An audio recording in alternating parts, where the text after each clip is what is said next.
Hi, this is Andy Filipiuk in Toronto for the week of June the 11th. Well, today we got the Federal Reserve actually raising rates 75 basis points instead of 50. Last week's high inflation number has forced the Fed to pick up the pace of interest rate hikes. Now, what's happening? At the start of this year, the Fed in the US completely misjudged the pace of inflation, so now they're playing catch up.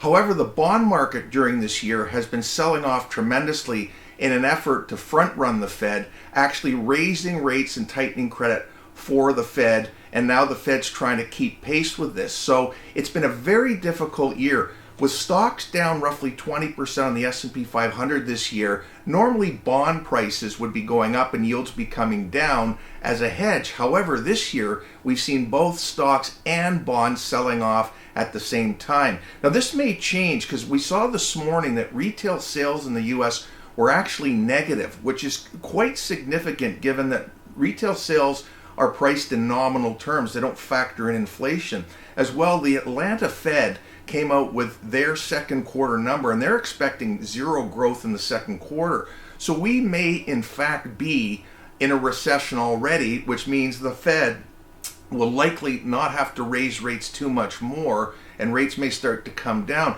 But again, nobody's really certain because nobody saw how high this inflation had taken off, and it may continue a while given the supply chain problems and the high energy prices. Now, I've included a chart just to give viewers a snapshot of just how painful this year has been. Now, the US dollar versus gold is flat. As I've mentioned in previous videos, the US dollar continues to strengthen because the Federal Reserve is raising rates faster than anybody else in the world. But if you look at some of these prices, like high yield bonds are down 16% year to date. The S&P 500 is down 22%. The 30-year Treasury in the US is actually down 23%. And if I throw in the Canadian 5-year, it's down 10% as well. The real estate sector down 24%.